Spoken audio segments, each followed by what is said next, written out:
أعوذ بالله من الشيطان الرجيم بسم الله الرحمن الرحيم إن الله مع الذين اتقوا والذين هم محسنون صدق الله العظيم۔ میرے دینی بھائیوں اور عزیز ساتھیوں، ربیع الثانی کا مہینہ ہے۔ مسلسل آپ حضرات سیرت کے بیان سماعت فرما رہے ہیں۔ نبی کریم صلی اللہ علیہ وسلم کو رسالت اور نبوت ملنے کے بعد کہ جو واقعات ہیں تاریخ کے آئینے میں آپ کے سامنے پیش کیے جا رہے ہیں، دعا کیجئے کہ اللہ پاک ہم سب کو عبرت حاصل کرنے اور رسول اللہ صلی اللہ علیہ وسلم سے سچی عقیدت اور محبت رکھنے والا بنائے اور دین پر عمل کر کے کامیابی حاصل کرنے والوں میں ہمارا شمار فرمائے۔ ہجرت حبشہ کا واقعہ آپ سماعت فرما رہے تھے کہ قریش مکہ کو جب ناکامی ہوئی تو انہوں نے نبی کریم صلی اللہ علیہ وسلم کے راستے محدود کر دیے۔ خانہ کعبہ کے اندر آپ کا داخلہ ممنوع قرار دیا گیا کہ آپ داخل نہیں ہو سکتے۔ اوباشوں کو آپ کے خلاف متعین کیا گیا، مسلمانوں کے خلاف مقرر کیے گئے کہ جہاں کہیں بھی مسلمان نظر آئے یا حضرت صلی اللہ علیہ وسلم نظر آئے ان کے راستے میں رکاوٹیں پیدا کرو، ان کو دیکھ کر تالیاں بجاؤ، گالیاں دو، اور جیسے بھی موقع مناسب ملے ان کے اوپر حملے کرو، ان کو ستاؤ اور ان کے اوپر مظالم ڈھاؤ۔ جب ہر طرف سے دباؤ بڑھا تو آقا مدنی جناب محمد الرسول اللہ صلی اللہ علیہ وسلم نے اپنے ساتھیوں کو حبشہ کی طرف ہجرت کرنے کا حکم دے دیا۔ بات تفصیل کے ساتھ آ چکی ہے۔ تقریباً 11 مرد اور 4 عورتوں نے پہلی مرتبہ حبشہ کا ہجرت کیا۔ یہ بھی قریش مکہ کو پسند نہ تھا، چنانچہ ان کے تعاقب میں روانہ ہوئے اور ایک وفد کو باضابطہ حبشہ کے بادشاہ کے پاس بھیجا گیا، اور ان لوگوں نے بادشاہ کی خدمت میں، ان کے درباریوں کی خدمت میں تحفے تحائف پیش کیے اور ان لوگوں کو بھگوڑا کہا، غلام کہا کہ یہ لوگ وہاں سے بھاگ کر آئے ہیں، ان کے رشتہ داروں نے ہمیں بھیجا ہے، لہٰذا آپ ان کو ہمارے حوالے کر دیجئے، ہم ان کو واپس لے کر جائیں گے۔ لیکن بادشاہ منصف تھا، انصاف پسند تھا، اس نے کہا کہ ہم بغیر تحقیق کیے تمہارے حوالے نہیں کر سکتے۔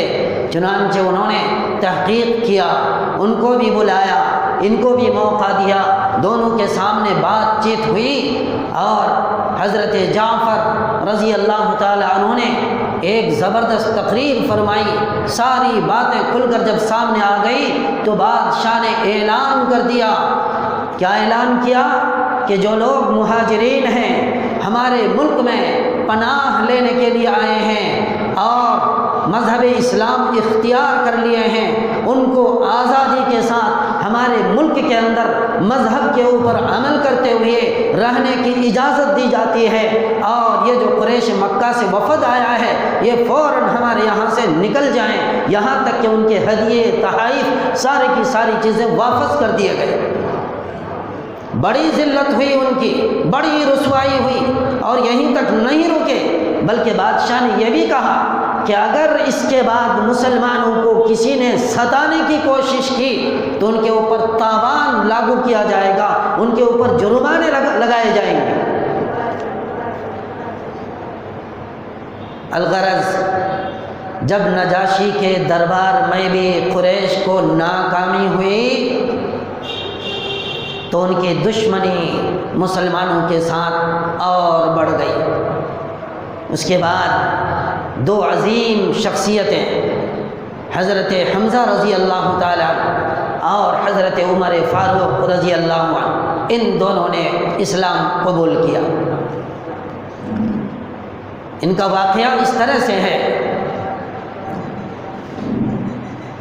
قریش مکہ عداوت نبوی میں دیوانے ہو رہے تھے، پاگل۔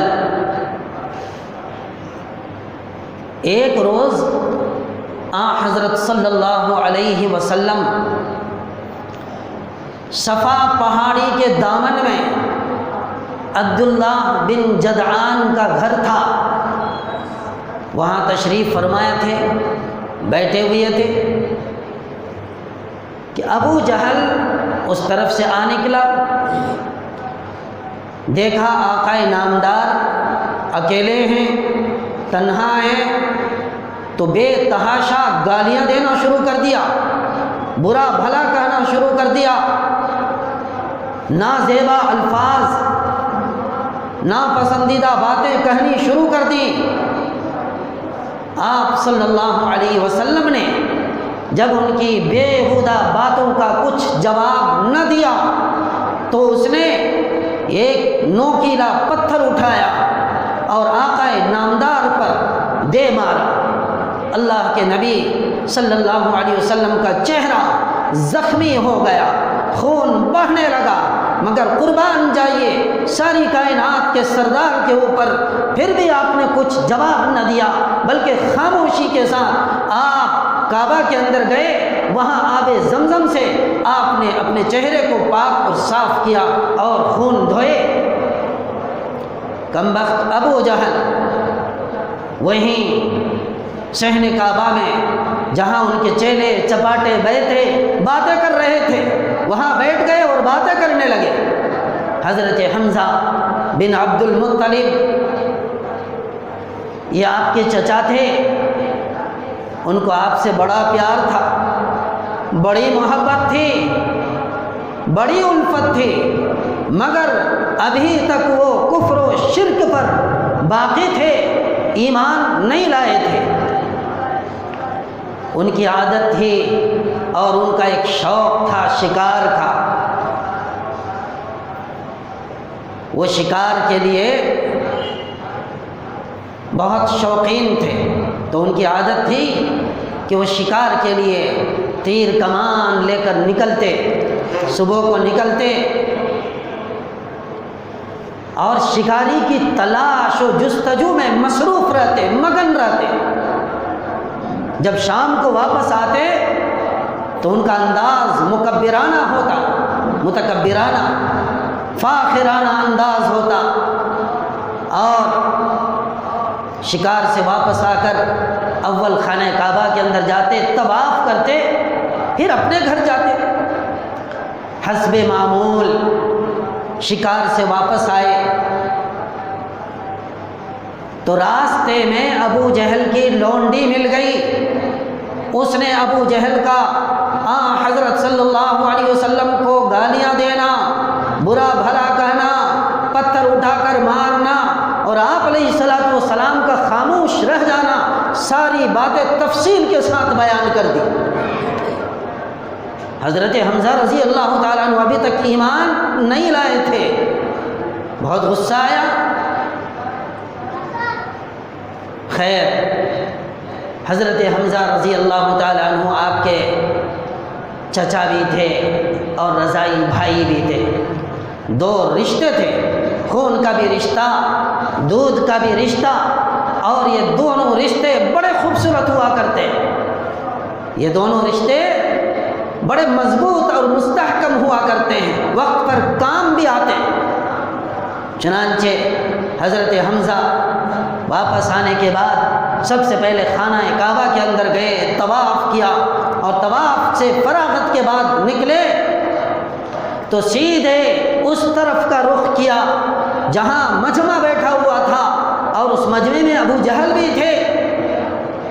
حضرت حمزہ رضی اللہ تعالیٰ عنہ بڑے پہلوان جنگجو عرب کے مشہور بہادروں میں شمار ہوتے تھے۔ جاتے ہی آپ نے اپنے کمان سے ابو جہل کے سر پر اس زور سے مارا کہ ان کا سر پھٹ گیا اور لہو لہان ہو گیا، خون بہنے لگا۔ پھر حضرت حمزہ نے کہا کہ میں بھی محمد صلی اللہ علیہ وسلم کے دین پر ہوں، میں وہی کہتا ہوں جو محمد کہتا ہے۔ اب اگر تجھ میں ہمت ہے، جرأت ہے، تو آ کر میرے سامنے کچھ بول، کیا بولنا چاہتا ہے؟ حضرت حمزہ رضی اللہ تعالی ابو جہل کی مزاج پرسی کرنے کے بعد حضرت صلی اللہ علیہ وسلم کی تلاش میں نکلے کہ آپ کہاں ہیں؟ ساری کائنات کے سردار کعبہ کے اندر تھے، حالت سجدہ میں تھے، اپنے خدا سے باتیں کر رہے تھے اور رو رہے تھے۔ حضرت حمزہ قریب میں کھڑے ہو کر نظارہ تھوڑی دیر دیکھتے رہے، اس کے بعد فرمایا یا ابن اخی، اے میرے بھائی کے بیٹے۔